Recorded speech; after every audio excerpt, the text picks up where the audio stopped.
Today is June 17, 2024, and I'm out here getting ready to do a workout. I'm currently preparing for the United States Marine Corps Pull-Up Challenge.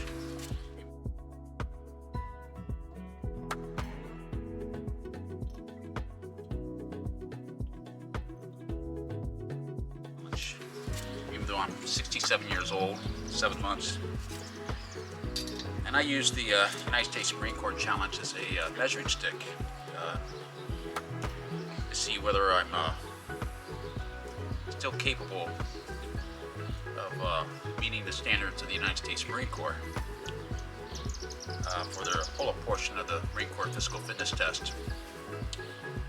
When I was a United States Marine, I could do 16 pull-ups. And now at the age of 67, I'm actually stronger now at 67 than when I was a United States Marine M60 machine gunner. But to get the maximum points on the Marine Corps Physical Fitness Test for pull-ups, a U.S. Marine has to be able to do at least 20 pull-ups. The minimum a U.S. Marine has to do is 3.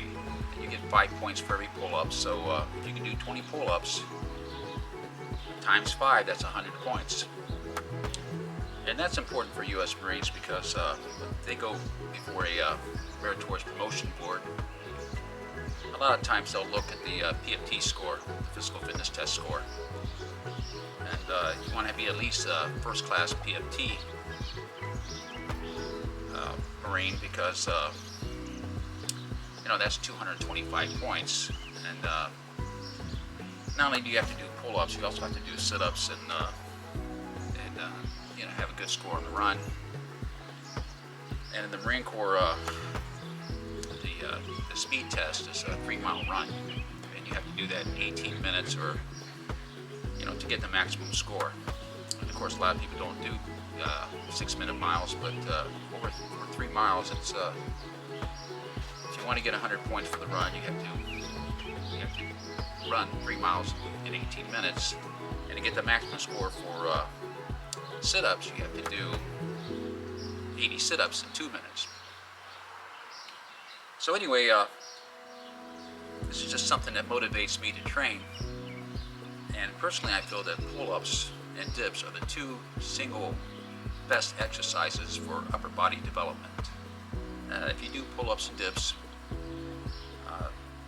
that will work your entire upper body. But anyway, what this video is about is that you see my other videos, I've been talking about Zatsiorsky's book, Science and Practice of Strength Training.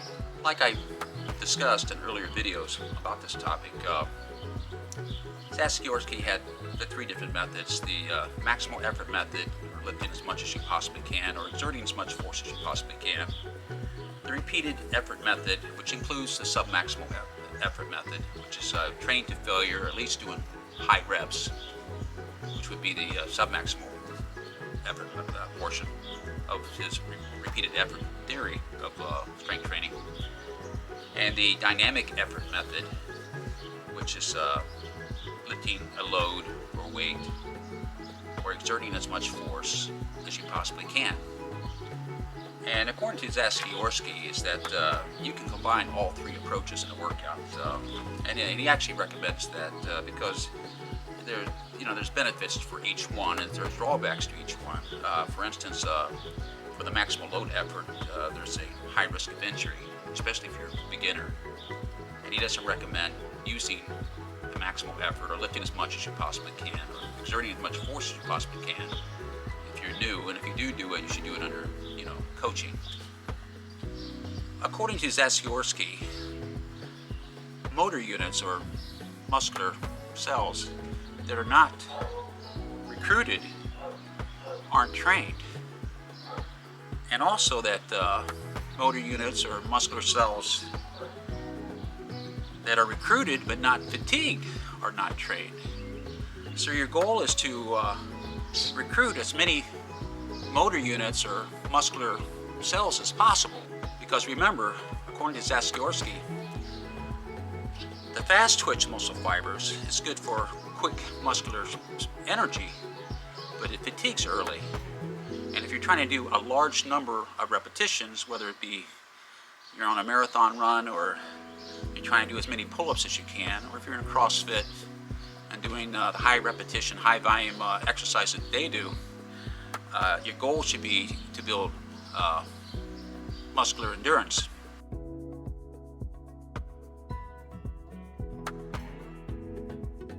Motor units or slow twitch muscle fibers that are not recruited are not trained, and the way to recruit those motor units or muscular cells or muscular fibers is by training to failure.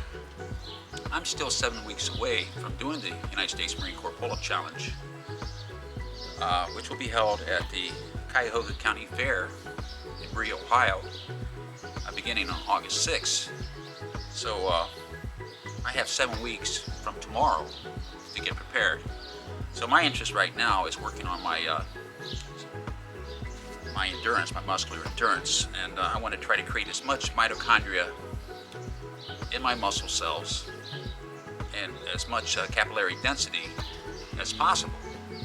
So I'm not worried about form at this point. I'm just trying to crank out as many pull-ups as I can.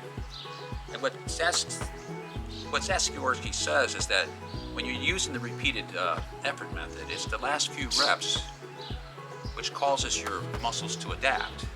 So if you do many reps and you fall short of failure, then you're losing the window of opportunity to develop muscular endurance, muscular strength, and muscular size. And again, Zatsiorsky says that the best way to achieve muscular hypertrophy or growth in your muscles is through the repeated effort method. So remember, when I do these pull-ups, I'm not working on form. I'll clean up my form the last 2 or 3 weeks before the contest. Right now, my goal is to go to muscular failure.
Remember that the goal of dynamic effort method of training is to do the reps as fast as you possibly can.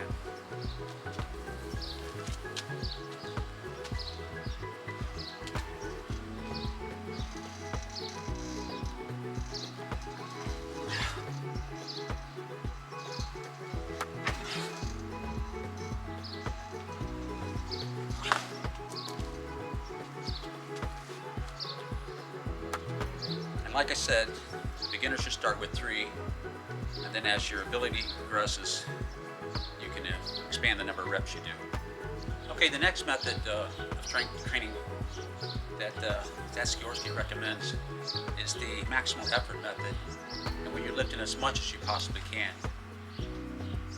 For pull-ups, that means doing weighted pull-ups, and you can use a dip belt.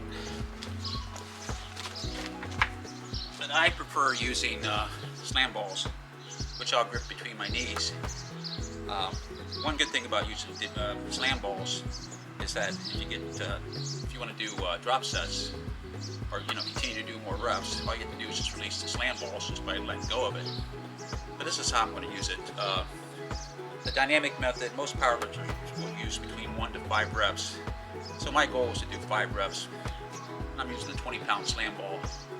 And as your strength progresses, you can just add, a heavier weight. And I have slam balls from 10 pounds to 100 pounds in 10-pound increments, as well as a 150-pound slam ball, which I don't anticipate using for doing weighted pull-ups.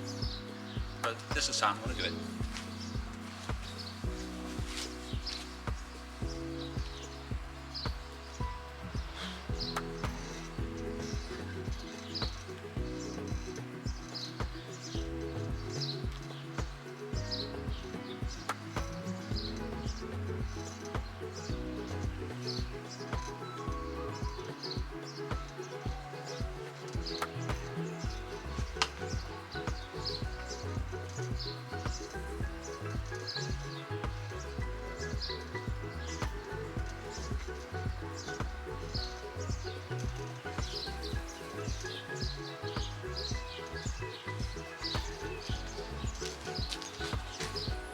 And I released the slam ball after 5 reps just to show you what a drop set looks like. There are drawbacks to each one of these methods, as Zatsiorsky explains in his book. For instance, the maximal effort method comes with a high risk of injury. And he recommends you do this with coaching. And there's also a greater chance of burnout. But it has benefits because it promotes better intermuscular and intramuscular coordination. The dynamic effort method is beneficial because it promotes muscular endurance, more mitochondria creation in your muscle cells, and also more capillary density, which means more blood's flowing to your muscle cells. And the dynamic effort method has its advantages too because it develops, explosive strength, which is beneficial for a lot of athletic endeavors or sports. But it has a drawback because you're not getting the volume you need, for the muscular endurance like the repeated effort method provides. And like I said, even if you can't do it to failure, just doing high reps will promote more muscular hypertrophy and development of mitochondria and capillary density.